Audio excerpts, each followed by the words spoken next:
श्री गौतम स्वामिने नमः। श्री सुधर्मा स्वामिने नमः। अज्ञानतिमिरान्धनं ज्ञानाञ्जनशलाकया नेत्रमुन्मीलितं येन तस्मै श्रीगुरवे नमः। धर्म लाभ ग्लोबल क्लास में पधारे हैं, मैं आप सभी का हार्दिक स्वागत करता हूं। आज दिनांक 13 मई 2022, दिन शुक्रवार, विषय तेविंजी चौबीसी, क्लास नंबर 59। पूर्व क्लास की समरी इस प्रकार है। पिछली क्लास में हमने श्री आंसनाथ भगवान का स्तवन देखा था। महर्षि ने बताया था, सामान्यतः लोग सुख व आनंद को एक मानते हैं, परंतु सुख व आनंद में अंतर है। जब गुण पूर्ण रूप में प्रकट होते हैं तब आनंद प्रकट होता है, और अंतराय व वेदनी कर्म के क्षयोत्सम से सुख होता है। सुख में साधन सामग्री कारण होती है और आनंद में नहीं होती। हमने अनादि से सामग्री मिलने को सुख और उसके जाने पर दुख मान रखा है। भगवान की प्रतीति करने पर हमें ये पता चलता है कि जैसा आनंद भगवान में है वैसा ही मेरी सत्ता में पड़ा हुआ है। भगवान आपके द्रव्य व गुण स्वरूप में और मेरे गुण और द्रव्य स्वरूप में कोई अंतर नहीं है। हमें साधन सामग्री में सुख बुद्धि नहीं रखना। बिना पुरुषार्थ व बिना प्रयत्न के जो सुख होता है उसे सहज सुख कहते हैं। क्षायिक भाव के लिए हम 3 शब्द कह सकते हैं: संपूर्ण क्षय, सर्वथा क्षय और समूल क्षय। सारे गुण की सामूहिकता से आनंद होता है। परमात्मा के दर्शन साधन है, साध्य नहीं। इस प्रकार हमने पिछली कक्षा की समरी देखी। अब मैं महाराज श्री से निवेदन करता हूँ तो बहुत बहुत धन्यवाद।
हाँ जी, ये समझना है कि आत्मा के जितने अनंत गुण हैं, इन गुणों से जो प्रकट हो रहा है, जिन गुणों का जो कार्य है, इन गुणों से परमात्मा जो कार्य करेंगे, अब उसके सब में से जो सामूहिक रूप से प्रकट होकर के आएगा वो एक सहज आनंद रूप में प्रकट होगा।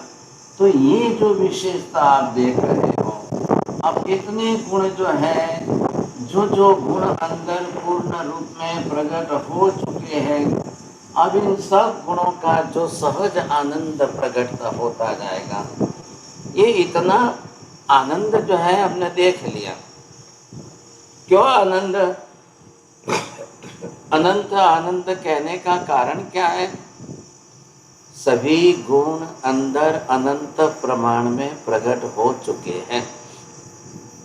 गुणों की अनंतता के कारण आनंद की अनंतता बनती है। बोलिए ज्योति बहन, बोलेंगे? गुणों की अनंतता के कारण अनंतता, सहज आनंद में अनंतता बनती है। हाँ, तो ये जो सभी गुण हैं अनंत प्रमाण में प्रकट हो चुके हैं। अब क्यों अनंत प्रमाण में प्रकट हो चुके हैं? सभी आवरणीय कर्मों का संपूर्ण क्षायिक भाव से क्षय हो चुका है। नियम है जिन जिन आवरणीय कर्मों का क्षयिक भाव से क्षय होगा वो गुण पूर्ण रूप में अनंत रूप में प्रकट होंगे। जो पूर्ण रूप में होंगे वही अनंत रूप में होंगे। बोलिए राहुल जी, ख्याल आ रहा है? जो गुण पूर्ण रूप में प्रकट होंगे वही अनंत प्रकट होंगे, वही गुण। इनको लास्ट सेंटेंस ही याद रहा है, पहले का ध्यान में नहीं आया।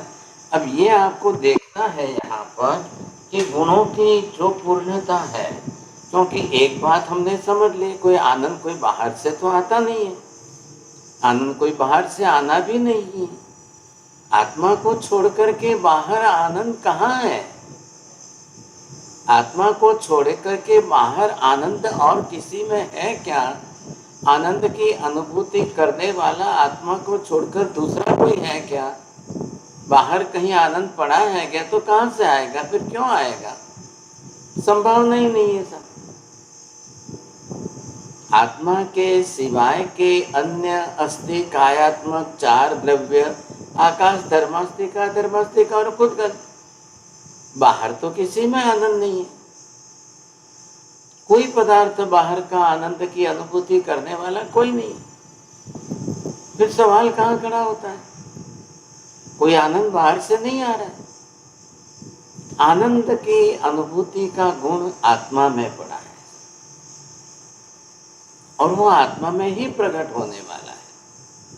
जब आत्मा में प्रकट हो रहा है तो जिस तरह से ये ऊपर चढ़ेगा, अब ये गुण पूर्ण रूप में प्रकट हो गए। सबके ऊपर आवरणीय कर्म थे ही थे। ज्ञान के ऊपर ज्ञानावरणीय कर्म था, दर्शन के ऊपर दर्शनावरणीय कर्म था, चारित्र गुण के ऊपर मोहनीय कर्म था, ये भी क्षय हो गए। दान के ऊपर दानांतराय कर्म था, लाभ के ऊपर लाभांतराय कर्म था, भोग के ऊपर भोगांतराय कर्म था, उपभोगांतराय कर्म था, और अनंत ये वीर्य के ऊपर वीर्यांतराय कर्म था। अब ये सब कर्मों का, इन सब आवरणीय कर्मों का क्षयिक भाव से संपूर्ण क्षय हो चुका है। तो संपूर्ण क्षय होने से क्या हुआ? गुण पूर्ण रूप में प्रकट हो गए। अब जो पूर्ण रूप में हो गए वो अनंत रूप में आ गए। जो पूर्ण है उसी को अनंत कहिए, जो अनंत है उसी को पूर्ण कहिए। अब ये प्रकट हो करके एक रूप में आकर सहज आनंद के रूप में प्रकट हो रहे। सहज का अर्थ स्वाभाविक है, सहज का अर्थ स्वगुण संपन्न है, सहज का अर्थ कृत्रिम नहीं है, सहज का अर्थ अन्य किसी पदार्थ द्वारा जन्य नहीं है। आप सभी अर्थों को बैठाइए। सहज इसलिए है कि अन्य दूसरे कोई पदार्थ नहीं है, किसी के कारण जो है आत्मा में आनंद नहीं हो रहा है। हमारे में संसार में एक अलग बात है। हमारे में क्या हो रहा है? बेटे को देखकर माँ को आनंद होता है। वो क्या है? वो अंदर की सुखानुभूति है। ऐसी स्थिति के अंदर जो प्रकट हो रहा है, अब उसको छोड़िए आप, तो वहां क्या है? माँ के आनंद का कारण संतान है थी। सहज आनंद क्यों है? सहज नहीं है, वो कृत्रिम कारणीभूत निमित्त है। वही माता आज अपने छोटे संतान के कारण सुखी हो रही है। अब शायद कल वही माता अपने ही संतान के कारण दुखी भी हो सकती है। कुछ भी नहीं कह सकते हम। ऐसी स्थिति के अंदर यहाँ पर इनको किसी के कारण नहीं है, इनको स्वयं के आवरणीय कर्मों का संपूर्ण क्षय होने के कारण है। इसलिए सहज आनंद है। हमारा आनंद सहज नहीं है। और पहले कल हमने जो बात की थी, हमारा तो आनंद ही नहीं, हमारा आनंद तो आनंद ही नहीं है। हमारा आनंद सुख रूप है। हमारा आनंद पराधीन है, स्वाधीन नहीं है। स्वयं का स्व में प्रकट हुआ आनंद नहीं है। हमारा किसी वस्तु के निमित्त या व्यक्ति के निमित्त है। हम वहां पर कितने आनंदित होते हैं, या कई बार मन में आनंदित नहीं होती और व्यवहार में दिखाना पड़ता है। अब जैसे मान लो किसी के घर में मेहमान आ गए साहब, अब वो मेहमान आपके जी कैसे लग रहे हैं? मेहमान को आते हुए देखकर आपको आनंद हुआ कि नहीं हुआ? मन में राग द्वेष पड़े हैं और मन में राग द्वेष के कारण किसी को अच्छा लगा, किसी को खराब लगा, किसी को अच्छा लगा, किसी को खराब लगा। अब उसके कारण कोई राजी, कोई नाराज, कोई राजी नाराज। साधु संत महात्मा गोत्री के लिए आए तो घर में बुजुर्ग पिताजी सोए हुए थे, वो जागे, उनको बहुत आनंद हुआ। पधारिए महाराज, पधारिए। वो उठे, खड़े हुए, चरणों में गिरे, नमस्कार किया, पैर पड़े, सब कुछ किया। महाराज जी बहुत आनंद हुआ, पधारिए। अब अंदर रसोई घर में बहू को बड़ा खराब लगा। ये ऐसे टाइम में, ऐसे समय, ये महाराज ऐसे कहाँ से आ गए? न कोई रसोई तैयार नहीं है, कुछ भी बना हुआ नहीं है, ये क्यों आ गए, कैसे आ गए, बिना कहे आ गए, सब मैं क्या करूं? ऐसी स्थिति में बहू जो है वो किचन में से निकलकर बाथरूम में बंद हो गई, छिप गई सबने। अब ये पिताजी बेचारे बुजुर्ग आदमी और ये साधु संत को देखकर, महाराज आज तो बहुत लंबे टाइम के बाद किसी साधु संत के चरण स्पर्श हमारे घर में हुए हैं, पधारिए पधारिए। अब वो बेचारे क्या कर सकते, बुजुर्ग है। वो रसोई घर में कहें, बोले बहू जी नहीं है, बहू जी नहीं है, क्या बात है, समझे कि नहीं? अब मैं क्या करूं, करूं तो क्या करूं? बड़ी चिंताग्रस्त हो गए। अब क्या हुआ, जो आनंद महात्मा को देख करके हुआ था वो वापिस दुख में पलट गया। संत, साधु संत महात्मा 2 मिनट, 3 मिनट, 4 मिनट रुके, बुजुर्ग व्यक्ति को उन्होंने मंगल पाठ दिया और बोले धर्म लाभ आशीर्वाद, वो निकल गए वहाँ से। बुजुर्ग अपने मन में दुखी हुए। 10 मिनट बाद में बहू को पूछा, अरे बहू जी घर में महात्मा जी पधारे थे, कुछ भिक्षा पेरा देते, गोत्री पानी। अब बहू ने अपना 2 बात सुनाना शुरू किया, समझे कि नहीं? अब 2 बात सुन करके वो बुजुर्ग बेचारे चुप होकर के फिर वापस सो गए अपनी तरफ से। मन में ग्लानि होने लगी, मन में थोड़ी चिंता होने लगी। इतने लंबे काल के बाद घर में साधु संतों के चरण स्पर्श हुए और आज देखो ये हालत हो गई। बड़ा अफसोस हुआ, इतना बड़ा। ये हमारी स्थितियां होती हैं। एक ही वस्तु किसी के लिए सुख कारक है, वही वस्तु किसी के लिए दुख कारक है। एक ही निमित्त किसी के लिए आनंद के समाचार है और किसी के लिए दुख के भी समाचार है। अब ये होता ही रहता है, क्या करेंगे सब? घर में बालक का जन्म हुआ, सभी खुशी हुए, सबको राजी हुआ, लेकिन घर के अंदर एक बहू जिसको संतान नहीं था वो बड़ी दुखी हुई। अब क्या करना था? इनके घर में बच्चा पैदा हुआ, इनको घर में आनंद हुआ, पड़ोस के घर में नहीं हुआ था। ऐसी स्थिति के अंदर क्या करना, क्या था? तो ये कौन है? ये तो परमात्मा है। अभी इनके लिए कोई वस्तु निमित्त नहीं है ना, कोई निमित्त नहीं। अब मान लो इधर देखिए, केवल दर्शन, केवल ज्ञान जो हुआ है, अब इस केवल ज्ञान दर्शन से समग्र जगत को देख रहे हैं, जान रहे हैं, पूरा जगत देख रहे, ज्ञान जान रहे हैं। अब कोई जगत के अंदर शुभ भी है, अशुभ भी है, अच्छी वस्तु भी है, गलत वस्तु भी है, शुभ भी हो रहा है, अशुभ भी हो रहा है। संसार है ना आखिर तो। अब संसार के अंदर तो सब कुछ होना ही है, तो क्या करेंगे भगवान, क्या करेंगे? लेकिन इनका मोहनीय कर्म संपूर्ण क्षय होने से अब इनका जो आनंद है वो वितराग भाव का है, उनको कुछ भी नहीं हो रहा है, कुछ भी नहीं। कोई राग द्वेष नहीं हो रहा है, कोई राग द्वेष नहीं, कुछ भी नहीं हो रहा है। इस कारण से इनको तो आनंद हो रहा है बहुत। इस पहली गाथा में एक अंतिम शब्द ऐसा भी लिखा है कि भगवंतो सुख कंद, दोनों शब्द आ गए। देखिए आनंद भी आया, सुख नो कंद, क्योंकि यहाँ पर मुनि चंद जिणंद अमंद दिणंद परे नित्य दीपतो सुख कंद रे। अब ये परमात्मा को ऐसे भगवान को एक उपमा दे करके मुनि चंद्र, मुनियों में श्रेष्ठ चंद्र समान कह रहे हैं। जिणंद, जिनेश्वर परमात्मा जिनेन्द्र कह रहे हैं। और अमंद, बिल्कुल जो है जिस तरह से दिणंद मतलब सूर्य का उदय हो जाए, दिन के अंदर प्रकाश हो जाए, पक्षी गण भी जो है अपनी तरह से आनंद व्यक्त करते हैं। शास्त्रों में आती है ना बात कि तीर्थंकर भगवंत का कल्याणक होता है, तीर्थंकर परमात्मा का जन्म कल्याणक आदि होता है। तो चारों तरफ अंधेरे के बीच में एक बार तो रात को उजाला हो जाता है, और उजाला भी कैसा, आकाश में सोनेरी बादल। ऐसे सोनेरी बादलों को देख करके जो है किस तरह से लोगों को एक आनंद आता है।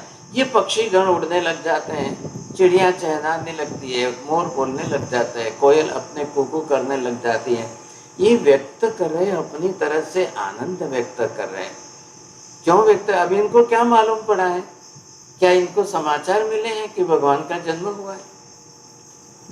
लेकिन बात ये है कि इनको आनंद का कोई निमित्त, कि कभी रात को ऐसे समय में ऐसा सुनहरी प्रकाश कभी होता नहीं, कभी देखने में नहीं आया। अचानक आज कैसे, ये कैसे अचानक आज? ये देख करके इनको इतना आनंद होता है, इतना आनंद होता है। ये पक्षीगण अपना आनंद कैसे व्यक्त करेंगे साहब? पक्षियों के पास क्या है? चारों तरफ जब देवताओं को आनंद होता है, देवलोक में आनंद फैलता है, मनुष्य क्षेत्र में आनंद फैलता है, अब लोगों को अपना आनंद व्यक्त करने का साधन क्या है? हम भाषा में व्यक्त करेंगे ना।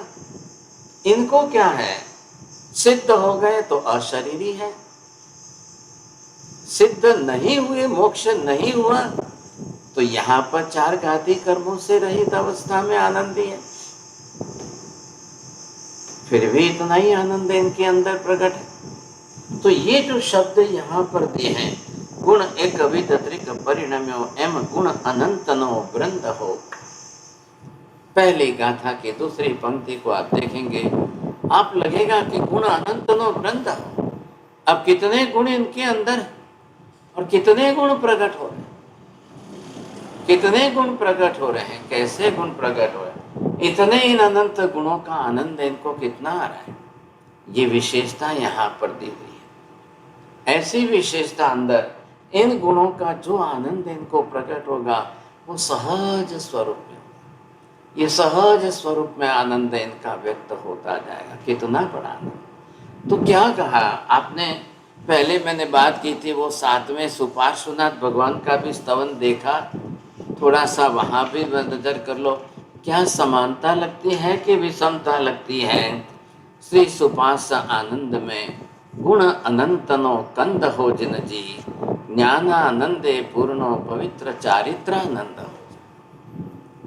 कब किसको ज्ञानानंद किसको अनुभव में आया, कब किसको दर्शनानंद आया, कब किसको चारित्रानंद आया, कब किसको समतानंद आया, कब किसको वीर्यानंद आया। थोड़ा सा वहाँ का स्तवन यहाँ के साथ जोड़िए, विषय वही जुड़ रहा है। 7वें और 11वें इन दोनों के अंदर विषय की समानता लेकर अब 11वें स्तवन में थोड़ा सा उसके अंदर और जोड़ कर विशेषता बना रहे हैं। ये विशेषता है। तो वहां पर भी 7वें स्तवन में भी बात तो वही है, गुण अनंत नो कंदरे, और वही शब्द यहाँ पर भी है, एम गुण अनंत नो वृंद हो। शब्दों में थोड़ा सा हल्का सा फर्क किया है। कंद और वृंद, इन दो में क्या फर्क लग रहा है ज्योति बहन, बोलिए। कंद समूह जैसा लग रहा है हमारा सा, ग्रुप पूरा, और वृंद वंदना जैसा। ये आपको बोलना था, पहले बोलना था वृंद के लिए। समूह जो है वृंद है, सामूहिक रूप से सब इकट्ठे होकर वृंद बना, और वो कंद मतलब रूट है, मूल है उसका। तो मेन रूट कॉज जो है कि मूल में कहाँ है, किस प्रकार से मूल बना है, तो गुणों का, ये आनंद का मूल कहाँ है। आप संसार में देखने चाहिए ना, भाई ये स्त्री इतनी आनंदी क्यों है कि इसको संतान प्राप्त हुआ है, क्या इसके आनंद का मूल कारण ये है, समझे भाई क्यों इतनी खुशी है, क्यों इतनी खुशी है, किस बात की खुशी है इतनी। संसार में सबके घर में एक सरीखी एक समान तो खुशी नहीं होती है ना, और संसार के सुख के निमित्त है सबके अलग अलग। जो सुख के निमित्त है वही उसके अभाव में दुख के निमित्त बन जाते हैं। जो दुख के निमित्त है वही उसके अभाव में सुख के निमित्त बन जाते हैं। बात तो यही है ना। क्या समझ में आया बोलिए साहब? प्रीति बहन बोलेंगे? जो सुख में अभाव होगा वही निमित्त में दुख, जो सुख के निमित्त है वो दुख का अभाव करेगा। ये दुख के और निमित्त बन जाते हैं। क्या है कि अब सुख के निमित्त नहीं है तो सुख के निमित्तों के कारण जो दोनों सुख होना चाहिए था उसके अभाव में वो दुख में परिणत हो जाएंगे। ये तकलीफ है। जो दुख के निमित्त है कल उनका अभाव हो जाएगा तो वो सुख में परिणत हो जाएंगे, समझेंगे। लेकिन हमारे पास सुख दुख का कारण अंतराय कर्म है। दानांतराय, लाभांतराय, भोगांतराय, उपभोगांतराय, ये सारे हमारे सुख दुख के कारणीभूत निमित्त है। उधर वेदनीय कर्म है। उधर वेदनीय कर्म उसने शरीर के साथ, मन के साथ, इंद्रियों के साथ, सबके साथ छोड़ दिया। अब कभी आप शारीरिक सुखी आनंद, कभी आप शारीरिक दुखी है, कभी आप मानसिक दुख से स्ट्रेस और टेंशन और डिप्रेशन के अंदर चले गए साहब, लेकिन कभी उसमें से बाहर निकले तो आपका आनंद भी बढ़ गया। तो वहां क्या है हमारे लिए? रोज ये बदघट होने वाली है। ये जो बदघट है कम ज्यादा कम ज्यादा कम ज्यादा का चक्कर चलने वाला है। परमात्मा के लिए क्या हो गया? न बदघट है, न कम ज्यादा है, न कोई कारण है। हमारे लिए सबसे बड़ी बात कि बाह्य कारणों के निमित्त से हो, और परमात्मा के लिए सबसे बड़ी बात ये हो गई कि उनके लिए कोई बाहरी कारण है ही नहीं। स्वगुणों की पूर्णता के कारण उनको आनंद, और कोई बात ही नहीं, कोई निमित्त ही नहीं आ रहा है। बात इतनी सी हो रही है। ऐसे निमित्तों को लेकर के आप पहले सोचिए अपनी तरफ से, आपको अच्छी तरह से ख्याल आ जाएगा। यहाँ पर यही तो बात हुई, समझेगा नहीं? अब एक एक गुण का आनंद है। अब थोड़ा सा ध्यान से समझना। 7वें स्तवन में, 11वें स्तवन में क्या है? वहां एक एक का बता करके भी आनंद दिया है आपको। ज्ञानानंदे पूर्णो पवित्र चारित्रानंद हो जिन जी, सब में अलग अलग दिया है। तो वो विषय क्या है? हमने हमारे जीवन में कभी ज्ञान का आनंद अनुभव किया है? हमने हमारे जीवन में कभी चारित्रानंद का अनुभव किया है? सोचिए आप, कभी अनुभव किया है हमने? नहीं।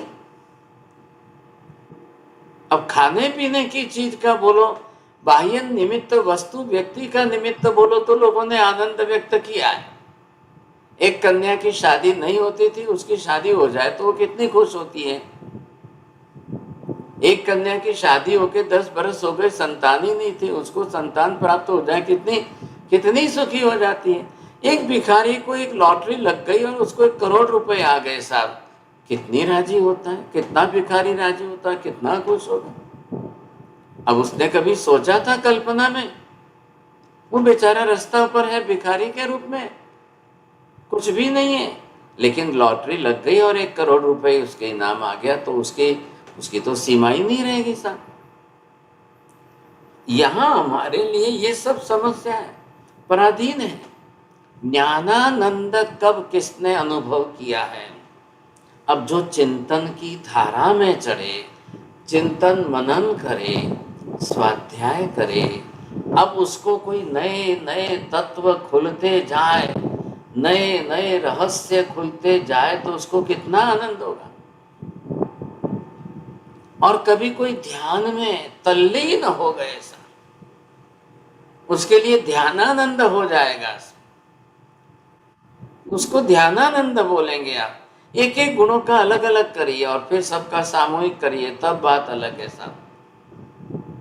ऐसी स्थिति के अंदर सामूहिक रूप में किसका, लेकिन हमारी अनुभूति क्या कह रही है? स्वानुभव जिसको हम कहते हैं, ज्ञान का आनंद कब हमने कैसा अनुभव किया? दर्शन का आनंद किसी को देखने आदि के विषय में बोलो, हाँ हाँ बोलो बोलो, नहीं नहीं हम अभी वहाँ हिल स्टेशन गए थे ना, हिल स्टेशन 2 दिन रहे, 3 दिन रहे, इतना आनंद आया, इतना आनंद। अरे क्या आनंद आया आपको हिल स्टेशन पर? किस विषय का आनंद आया आपको? अरे वहाँ जो है वो नेचुरल प्राकृतिक सौंदर्य दूर दूर तक सब देखा, तो इतनी हरियाली और इतना ये, और इसमें राजी हुए सुने, और जा करके तो कमरा बंद करके सो गए। फिर क्या आनंद आया? कोई जाकर समुद्र किनारे बैठकर बोलता है कि बहुत आनंद आया, कोई जाकर के पहाड़ियों पर जाकर के, कोई जाकर नदी के किनारे, कोई हिमालय के ऊपर जाकर। अब लोग अपने अपने आनंद की बात पर निमित्तक सोच रहे हैं, और यहाँ कह रहे हैं ज्ञानानंदे पूर्ण, पूर्ण ज्ञान होने से जो आनंद आए, या जिस विषय के ज्ञान में आपका चिंतन मनन बढ़ा और आपको आनंद आया, वो आप नहीं भूलेंगे। जिसको चारित्रानंद, 10 जने एक विषय के लिए लड़ झगड़ करके, सोचिए कितना क्लेश कसाय कर रहे थे, और एक व्यक्ति बाहर दूर निकल गया, उसने अपनी समता शांति रखी, सहन किया, और फिर 2 दिन तक उसको आनंद आया कि मैं आज इस क्लेश कसाय के संताप से बच गया, मैं बिल्कुल अलिप्त रहा। ये लड़ते थे, झगड़ते थे, बोलते थे, सब कुछ था, मैं अलिप्त रह करके वो अपना आनंद अनुभव करते रहे। तो ये होना चाहिए ना। समता क्या है? समता चारित्र का गुण का अवांतर गुण है। क्षमा क्या है? अवांतर गुण है चारित्र का। नम्रता, सरलता, संतोष, दया, करुणा, गंभीरता, इन सब गुणों का हम अपने जीवन में अनुभव करते हैं कि नहीं करते हैं? सबको करना चाहिए, लेकिन जब गुण प्रकट हो, गुणाचरण हो, गुण के अनुरूप आचरण हो, तब तो आप करेंगे, नहीं तो कैसे करेंगे? विषय यहाँ पर ये है। अब यहाँ पर क्या कह रहे हैं इन्होंने? ये आगे चल करके गुण एक विदत्रिक परिणाम्यो। अब भगवान के लिए इधर देखिए, एक एक गुण 3-3 रूप में परिणमन हो रहा है। एक विध होते हुए, एक रूप होते हुए भी वही गुण अब आगे चलकर 3 रूप में। तो 3 रूप में मतलब कैसे? तो ये शब्द इन्होंने दूसरी गाथा में दिए, निज ज्ञाने करी ज्ञेयनो न्यायक ज्ञाता पद ईशरे। अब वो कैसे करेंगे? तो एक एक जो है, एक एक की बात करके हमको ये दिया। अब एक गुण कितने रूप में प्रकट हुआ है, तो यहाँ पर ये हम देखें कि भगवान में अब ये जो अनंत ज्ञान प्रकट हुआ है, अब ये इसका ज्ञान तो हो गया एक प्रकट। अब वो किस रूप में परिणत होगा? तो किसका ज्ञान है? ज्ञेय का ज्ञान है। जितने जगत के ज्ञेय पदार्थ हैं, बिना प्रयत्न किए उनके ज्ञान में प्रतिबिंबित होते हैं। हमारे में ऐसा नहीं होना है। हमको एक एक पदार्थ जानने के पीछे प्रबल पुरुषार्थ करना पड़ता है। जैसे ही वस्तु कोई भी आ गई, क्या है क्या है, ये जो अवग्रह ज्ञान होता है ना हमारे में, तो कदम कदम पर अवग्रह ज्ञान, ये क्या है, ये ज्ञान की जिज्ञासा है। लेकिन कई बार जानने को मिलता है, कई बार नहीं मिलता है, नहीं समझ पाते हैं। अब ये क्या है? आत्मा का, इधर देखिए, ये न्यायक भाव है।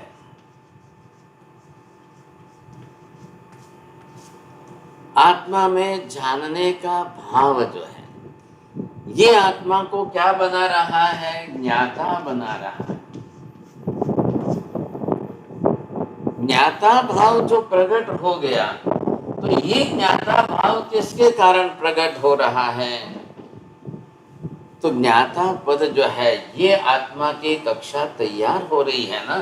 तो ये अब एक एक से आप देखिए कि ज्ञान, निज ज्ञाने करी ज्ञेनो, एक स्वयं आत्मा अपने ज्ञान के कारण समस्त ज्ञेय पदार्थों का खुद ज्ञाता बनता है। इसलिए ईश, ईश मतलब स्वामी, परमात्मा कौन बने? जिसको केवल ज्ञान प्रकट हुआ, जो अपने अनंत केवल ज्ञान से जगत के अनंत ज्ञेय पदार्थों को जान सकते हैं। ऐसे ज्ञाता स्वामी ही परमात्मा कहलाएंगे, नहीं तो नहीं कहलाएंगे। ये विशेषता है। कार्य कारण भाव का संबंध जोड़िए। तब जाकर के परमात्मा को केवली सर्वज्ञ, सर्वज्ञ ही जगत के स्वामी, अब दूसरा विकल्प नहीं बच रहा है। इधर जैसे ही आपने ये देखा कि ज्ञाता भाव है उनका, अब यही परमात्मा को आप अपने बदल कीजिए। दूसरा गुण क्या है? दर्शन गुण है। अब दर्शन गुण के सामने क्या है? ये सारे दृश्य पदार्थ है और इधर आत्मा दृष्टा बन रहा है। अब ये संबंध जोड़िए। अब दर्शन गुण नहीं होता तो कहां से देखते? दृष्टा भाव कहां से प्रकट होता? अब दृष्टा भाव प्रकट नहीं हो रहा है तो दृश्य पदार्थ तो जगत में अनंत है। बीते भूतकाल के अंदर अनंत पदार्थ थे, आगामी भविष्य काल के अनंत पदार्थ हैं। अब इन सब पदार्थों का एक साथ में ही दर्शन होना, एक साथ में ही दिखाई देना, कितनी बड़ी बात है, कितनी बड़ी बात है। सोचिए समझे। देखे निज दर्शन करी, निज दृश्य सामान्य जगीशरे। दर्शन के अंदर बस भगवान को सहज हो रहा है, सहज। हमारे में क्या तकलीफ है? हमको किसी भी पदार्थ को देखने के लिए प्रयत्न करना पड़ेगा। हमें इंद्रियों से देखना है, इंद्रियों की लिमिटेशन है। मुझे इस दीवार के पीछे दिखाई नहीं दे रहा है तो क्या है, मुझे देखने जाना पड़ेगा। जब जब भी रास्ते के ऊपर बैंड बाजे बज करते हुए कुछ आता है तो हर परिवार से लोग दौड़ करके अपनी खिड़कियों में देखने जाते हैं, दौड़ते हैं, चलो चलो चलो देखो देखो देखो। तो देखने जाते हैं वहाँ पर नीचे क्या क्या है, क्या है। अच्छा अच्छा, ये तो किसी की बारात निकल रही है, तो क्यों बैंड बाजे बजाते हैं? उनको आनंद हो रहा है, ले लोगों को देखने का ख्याल आ रहा है, समाचार मिल रहे हैं, सब बैंड बाजा मतलब किस लिए बज रहा है। तो लोगों का तो हर जीव का अपना अपना दर्शन ज्ञान का तो स्वभाव बना हुआ ही है। तो दर्शन ज्ञान के स्वभाव के कारण लोग दौड़ेंगे, देखतेंगे, देखेंगे तो फिर जानेंगे, जानेंगे तो उसमें किसकी शादी हो रही है, क्या है भाई। तो ये यहाँ पर क्या है? हमें निज ज्ञाने करी ज्ञेयनो न्यायक ज्ञाता पद ईश्वरे। अपने खुद के अनंत ज्ञान से आत्मा अनंत ज्ञेय पदार्थों को जान करके खुद ज्ञाता भाव में रहते हैं और उनको कोई राग द्वेष नहीं हो रहा है। दुनिया का सब कुछ देखते जानते हुए उनको कोई राग द्वेष नहीं हो रहा है। देखिए निज दर्शन करे, निज दृश्य सामान्य जगी शरीर। अब केवल ज्ञान की तरफ से केवल दर्शन भी है, दर्शन गुण की त्रिविध परिणति। अब इसके अंदर जिन दर्शन, परमात्मा के दर्शन को देखे, हमारे लिए अब हम विचार करें, हमारे लिए परमात्मा दृश्य है, हम परमात्मा के दर्शन करते हैं। परमात्मा के दर्शन करने से मेरा दृष्टा भाव बढ़ा। जब जब मेरे दर्शन में परमात्मा आएंगे, मैं परमात्मा भाव का दृष्टा बना रहा, तो मुझे तो उतनी देर तक तो कर्म बंध नहीं होगा। इसलिए ध्यान में ये कहा है कि चलो आंखें बंद है, फिर भी आपको दृश्य तो वही देखना है। अभी हम आंखें बंद करके पालितना के आदिनाथ भगवान को देखें, अभी हम आंखें बंद करके समय शिखर जी के बीच विहरमान जिनको देखें, अभी इस तरह से, अभी इस तरह से, तो ये हम देखेंगे तो कैसे देखेंगे? हम जानेंगे तो कैसे जानेंगे? किस तरह से देखेंगे, किस तरह से जानेंगे? ये विशेषता निज रम्य रमण करो प्रभु, चारित्रे रमता राम रो। चलिए साहब आगे बढ़िए। अब इसी तरह से यहाँ पर अब जिसको ये कहा है कि चारित्रानंद,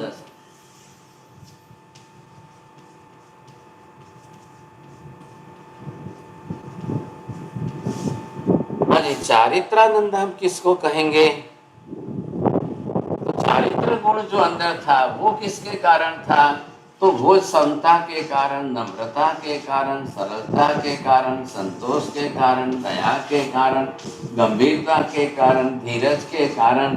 अब ये सारे गुण जो है अपने अंदर जिस प्रकार के हैं, ये सब चारित्र आदि। ये राग आदि भाव गया तो वितरागता आ गई। रागादि भाव गया तो वितरागता आ गई। कितनी बड़ी वितरागता है, बिल्कुल विचलित होना ही ना पड़े। संसार में सभी निमित्त राग द्वेष के हैं। संसार में सैकड़ों निमित्त जो है वो राग द्वेष के हैं, क्लेश कसाय कारक निमित्त है। अब इतने बड़े ऐसे निमित्त होने पर भी कोई राग द्वेष नहीं हो रहा। हमको हो रहा है, हमको प्रतिक्षण राग द्वेष के निमित्त राग द्वेष हो रहा है। और इधर आप देखिए तो भगवान तो वितराग भाव वाले, उनको तो कुछ भी नहीं हो रहा है, कुछ भी नहीं हो रहा है सर। संसार में ऐसा ही है, निमित्त यही है। उदाहरण के लिए मान लीजिए 24 तीर्थंकर में से 22 तीर्थंकर भगवंतों की तो शादियां हुई, उनका तो संसार भी बढ़ा। लेकिन आपने देखा किस भगवान को जो है शादी के निमित्त कितना आनंद आया, क्या राजी हुए, कितने राजी हुए? तो नहीं, वो जानते थे कि मेरा ये भोगावली कर्म, उपभोगांतराय कर्म, मेरा वेद मोहनीय कर्म है और मुझे इस बंधन में बंधना ही पड़ेगा। ये काल मेरा है, इतने काल तक मेरा ये कर्म मुझे इस तरह से उदय में है। तो उनको बरोबर ख्याल है और बरोबर निमित्त है। नेम कुमार तो आप देखिए बारात में खुद ही चल रहे हैं और पूरा परिवार चल रहा है, नगर जन चल रहे हैं। अब वो जानते हैं, क्यों जानते हैं? जन्म से ही मति ज्ञान, श्रुत ज्ञान, अवधि ज्ञान, तीनों ज्ञान परिपूर्ण संपूर्ण है। तीनों ज्ञान पूर्ण संपूर्ण है, इसलिए उनको तो वो चिंता ही नहीं है। जानते हुए भी माता के आग्रह से बारात में जा रहे हैं और अभी तक ना नहीं बोल रहे हैं। अवधि ज्ञानी है, समझे, 3 ज्ञान के स्वामी हैं और माता के आग्रह से बरोबर जो है बारात में जा रहे हैं, अभी तक ना नहीं कहा। और आधे रास्ते जाने के बाद वहां पर पशुओं का झुंड देख करके वहीं पर अपने सारथी को, ड्राइवर को कहा भैया रथ मोड़ दो, और निकल पड़े उल्टे रास्ते से। जब निकल पड़े उल्टे रास्ते, तब माता जी ने पूछा बेटा यही बात कल ना कह देते, कल ना कह देते तो बारात लेकर के तो नहीं आते हम। अब ऐसी स्थिति में बेटा क्या जवाब देवे? माँ समझ ही गई, माँ को भी सामने ख्याल आ गया। पशुओं का निमित्त जो है, अरे बेटा पशुओं का निमित्त लेकर के अगर तुम्हें कुछ ना कहनी हो तो मैं तो ये पशुओं का निमित्त तो अभी डाल दूं। ना के लिए एक बड़ा निमित्त बना दिया और उसके कारण, और फिर भी नेम कुमार वापिस चले गए। न पहले उतना राग भाव जगा, न अभी कुछ जगा, दोनों तरफ से निवृत्त रहे और दोनों तरफ से अपने आप में बिल्कुल स्थिर रहे। अभी तो वितरागी बने नहीं है ना, अभी वितरागी नहीं हुए हैं, फिर भी तो ऐसी स्थिति के अंदर जिस तरह से जो निमित्त जिनके जीवन में जैसे बने हैं, तो यहाँ कहते हैं हमने अपने जीवन में चारित्रानंद का अनुभव कब किया? ये जो है ये सामायिक के लिए है, समता का गुण बढ़ाने के लिए सामायिक एक क्रिया है, गुण समता का है। इन सब के मोहनीय कर्म के अंदर का एक गुण मुख्य रूप रखा है, समता का गुण, समभाव का गुण। उसके लिए आपको सामायिक करनी है।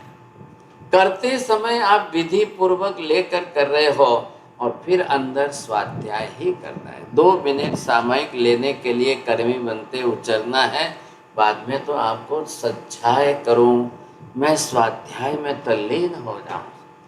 तो जब आप स्वाध्याय के अंदर समता आदि गुणों का अनुभव करने में तल्लीन हो जाओगे तो बाहर के कोई निमित्त आपको राग द्वेष के ना आए।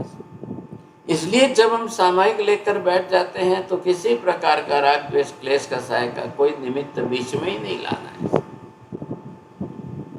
जब कुछ भी निमित्त नहीं लाना है तो कितनी बड़ी स्थिरता आती है, कितनी बड़ी शांति आती है जीवन में। और इतनी शांति की अनुभूति हम जब करते हैं तो वो जा करके चारित्रानंद है। इसलिए वास्तव में सामायिक तो ये चारित्रानंद की अनुभूति के लिए है, चारित्रानंद की अनुभूति करनी है सब। तो ये जो विशेषता आई है कहां से आई? हमारी बात अलग हो गई कि हमने अभी गुण प्रकट नहीं किया है और परमात्मा वो है, इन्होंने पूर्ण मोहनीय कर्म का क्षय किया, गुण पूर्ण रूप में प्रकट हो गए। जैसे ज्ञान प्रकट होने से सब ज्ञेय पदार्थ दिखते हैं, जैसे दर्शन अनंत प्रकट होने से समस्त दृश्य पदार्थ दिखते हैं, वैसे ही चारित्र मोहनीय कर्म संपूर्ण क्षय होने से इसमें कितने प्रकट हो रहे हैं, कितने प्रकट हो रहे हैं, कौन कौन से प्रकट हो रहे हैं, कैसे कैसे प्रकट हो रहे हैं, तब जाकर के हमको इसका ख्याल आएगा, ये समझ में आएगा। वहां तो ज्ञान एक ही है, दर्शन एक ही है, लेकिन एक होते हुए भी अनंत तो है ही है ना, पूर्ण तो है ही है। यहाँ क्या है, यहाँ मोहनीय कर्म का क्षय होता है क्षायिक भाव से, तो क्या क्या पूर्ण रूप में प्रकटता है, कितना पूर्ण रूप में प्रकट होगा, एक एक होगा, समता, नम्रता, सरलता, संतोष, दया, करुणा, गंभीरता, धीरता, ये सब गुण पूर्ण रूप में प्रकट होंगे। अब सबके आनंद की अनुभूति है, सबके अंदर सबके आनंद की अनुभूति आ रही। एक एक निमित्त संसार के क्लेश कसाय का जैसा जैसा जो जो निमित्त है ऐसा, आज वो क्लेश कसाय का निमित्त टल गया, बहुत आनंद है। आज राग द्वेष का ये निमित्त टल गया, आज मोहनीय कर्म का ये निमित्त टल गया, आज इसका ये निमित्त टल गया, कितना आनंद है, बहुत बहुत आनंद है, बड़ी शांति है। ये अनुभव करना है। हमने क्या कर लिया कि चलो क्रियात्मक धर्म है, 2 घड़ी के लिए 48 मिनट में सामायिक में बैठ के माला फेर ले, हो गई सामायिक। गुणों की अनुभूति करने का प्रयास नहीं किया सर, नहीं तो 1 महीने तक रोज सामायिक करिए और रोज सामायिक करते एक एक गुण का अनुभव करते जाइए।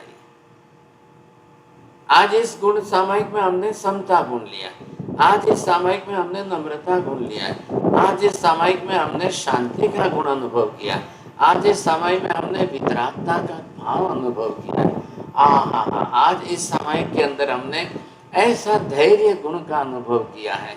एक एक एक एक गुण को लेकर परिलक्षित करके और फिर अपने कर्म बंधों के निमित्तों को देखिए। आज मुझे इस कर्म का बंध नहीं हुआ, आज मुझे इस कर्म का निमित्त होते हुए भी मुझे कर्म बंध नहीं हुआ। आज राग द्वेष कराने वाले 1 नहीं 2 नहीं 3 थे, किसी ने ऐसा बोला मेरे लिए, किसी ने मेरे लिए ऐसा विरुद्ध बोला, किसी ने मेरे लिए 2 बातें किसको कैसे कही, लेकिन मुझे मेरी तरफ से गंभीरता रही है। मैंने कुछ नहीं किया, मुझे कुछ नहीं हुआ, बस मैं अलिप्त रहा, बस बस बस मैं अलिप्त रहा। ये कितनी बड़ी बात है, कितनी बड़ी बात है, सोचिए समझे कि नहीं। तो ये जो विशेषता है, ये विशेषता का आनंद जो हमें हो रहा है, ये कितना अद्भुत है, कैसा अद्भुत, ये करना पड़ेगा ना, ये आनंद आना चाहिए समझे। निज रम्य रमण करो प्रभु, चारित्रे रमता राम हो। भगवान को क्या नाम दिया, रमता राम। अब ये कैसे नाम दिया है, तो निज रम्य रमण, भगवंत अपने आप में रमण कर, स्व गुणों में रमणता है, स्वस्वरूप की रमणता है। रमणता ये तल्लीनता है, स्वयं के अंदर मस्ती है, मस्त है समझे। आपने कभी सुना है ना किसी को मस्त मौला है, ये हम किसको कहते हैं, आनंद गंजी जो है बिल्कुल एक अवधूत योगी थे, मस्त मौला थे। अरावली पर्वतमाला की पहाड़ियों में घूमते चलते फिरते, कहीं कब मुंह में से अब जो सहज रूप में शब्द उनके प्रकट होते, जो चिंतन मनन की धारा चलती थी ना, सब वो चलती। कई बार हम क्या करते हैं, हम तो एक मुद्रा में अस्थिर बैठ के हम करते तभी ध्यान लगता है, लेकिन ऐसे योगियों को जो अपने विषयों के अंदर मस्त रहते, तो चलते फिरते घूमते फिरते उनको वो ध्यानानंद आ जाता है। आपने सुना है कभी कुरगड़ु मुनि जो है आहार करने के लिए बैठे और ध्यान में चढ़ गए। अब वैसे तो उनके लिए गोत्री है, भिक्षा है, वो लाई है, आहार करने बैठे। एक निमित्त क्रिया कौन सी चल रही है, शरीर किस समय किस क्रिया में, लेकिन आत्मा अंदर से किस क्रिया में नहीं, किस गुण में तल्लीन हो जाता है।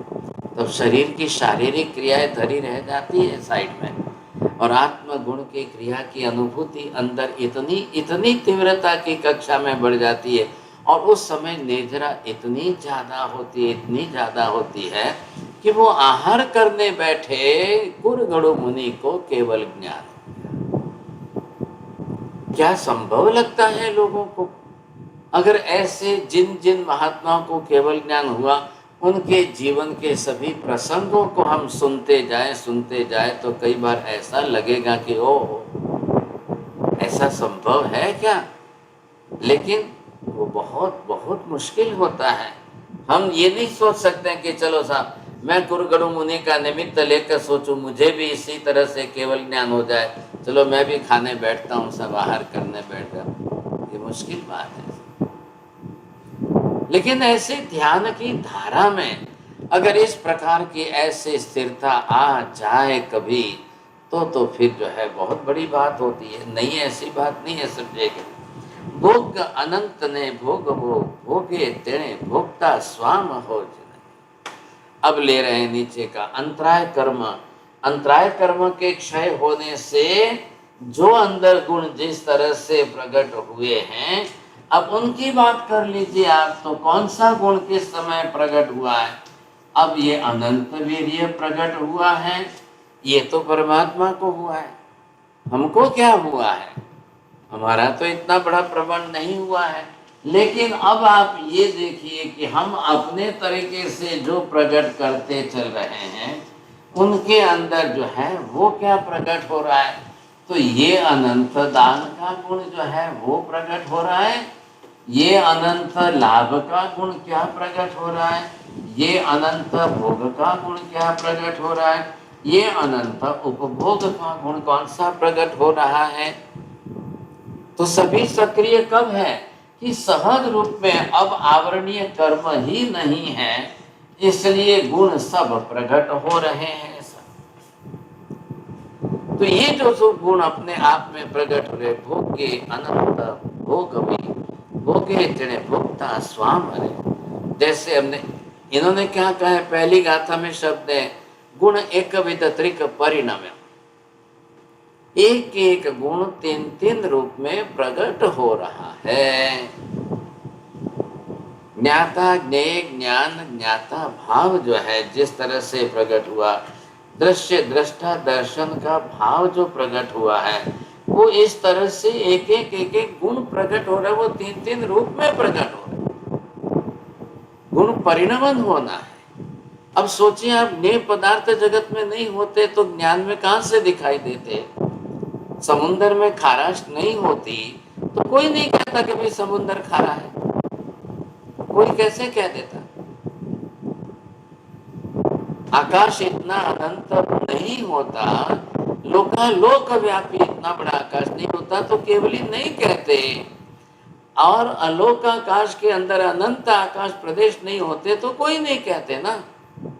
जगत के अंदर इतने सब पदार्थों के बारे में अब ज्ञान दर्शन चारित्र आदि इन गुणों की जो विशेषता है, और इन गुणों से जो हम जानते हैं, तो ये हमें यहाँ पर भोग अनंत ने भोग। अब इनके लिए क्या बचा है?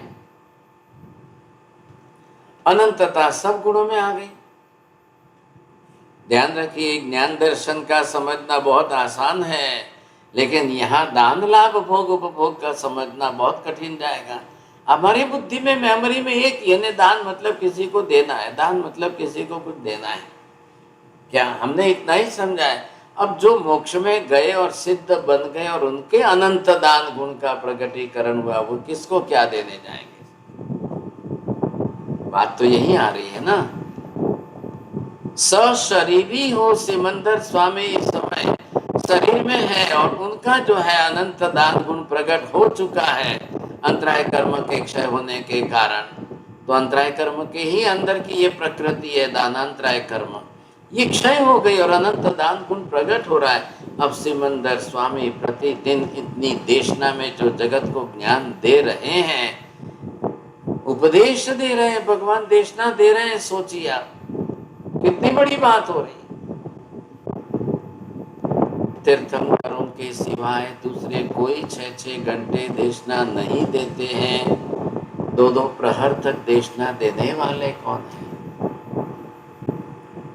अनंत लाभ उनको कैसे होगा, अनंत भोग कैसे होगा, ये बरोबर यहाँ पर जो है अपनी तरह से गाथा में प्रकट करेंगे। महात्मा है क्या, बहुत बड़ी बात कर रहे हैं। तो किस तरह से ये कैसे स्वयं अपने आप में कैसे दाता बने हुए हैं, ये गुणों के आधार पर बात है। बस ये थोड़ा समझना बहुत जरूरी है।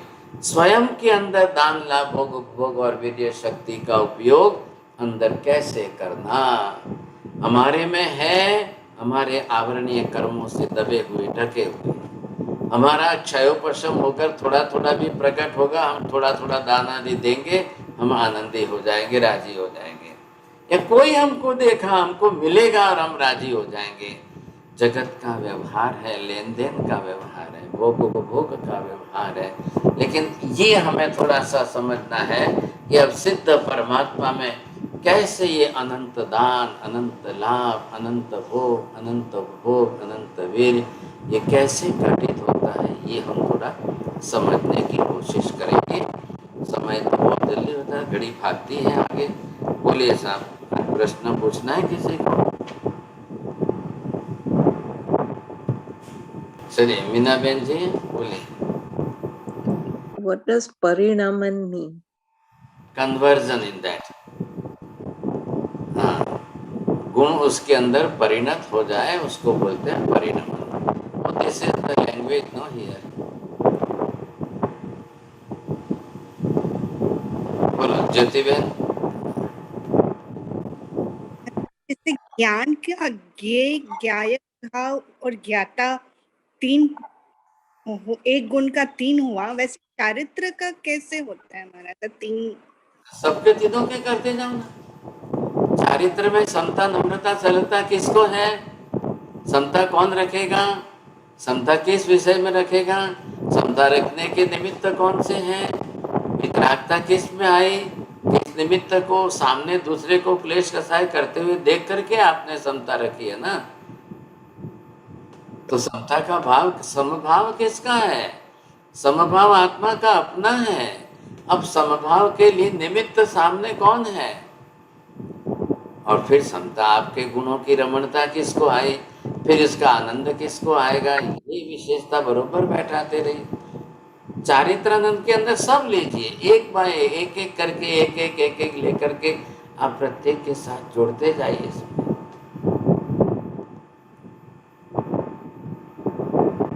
बोलिए माता जी। हाँ जी Balaji, ભોગ નું હજી જરાક થોડું meaning સમજાવો ને. ભોગ. just to use that, how to Okay. use it in any way what you are using, आप उस Okay. वस्तु का उपयोग तो कर ही रहे हो ना। तो वो हाँ. घर में जो भी वन टाइम यूजिंग आपको मालूम है कि आप यूज कर रहे हो, समझे कि नहीं, तो वो single use of the thing. अब वो करने वाला करता ही तो करेगा ना। हाँ. So it is not connected to karma, any karma, भोग. भोगांतराय कर्म है ना, भोगांतराय कर्म के कारण वो ढक रहा है और ये प्रकट हो गया, अब उसको अनंत भोग प्रकट हो गया है। स्वयं स्व के गुणों का अनुभव कौन करेंगे? हाँ, हम स्वयं करेंगे। हाँ, दूसरा कौन आने वाला है? इसको हाँ. करना है। अभी अभी इस समय सिमंदर स्वामी वहां पर विराजमान है, अब उनको ही स्वयं स्व के गुणों का ही अनुभव करना है। दूसरा साधन सामग्री लेकर के तो कुछ नहीं करना है ऐसा। नमो हरियंताणम, नमो सिद्धाणम, नमो आयर्याणम, नमो वज्रायाणम, नमो लोहे सव्वसाहुनम, एषु पञ्च नमोकारो सर्वपापप्रणाशनो मङ्गलानं च सर्वेसिं परमं हवै मङ्गलम् मङ्गलं भगवान् वीरु मङ्गलं गौतम प्रभु मङ्गलं स्थूलिभद्राद्या जैनधर्मोऽस्तु मङ्गलम् चत्तारि मङ्गलं हरिहन्ता मङ्गलं सिद्धा मङ्गलं साहु मङ्गलं केवलिपन्नतोदं मङ्गलं चत्तारि लोकोत्तम हरिहन्ता लोकोत्तम सिद्धा लोकोत्तम साहु लोकोत्तम केवलिपन्नतोदं लोकोत्तम चत्तारि शरणं पवजामि हरिहन्ते शरणं पवजामि सिद्धे शरणं पवजामि साहु शरणं पवजामि केवलिपन्नतं धम्मं शरणं पवजामि सर्वमङ्गलमाङ्गल्यं सर्वकल्याणकारणं प्रधानं सर्वधर्माणां जयं जयते शारदे।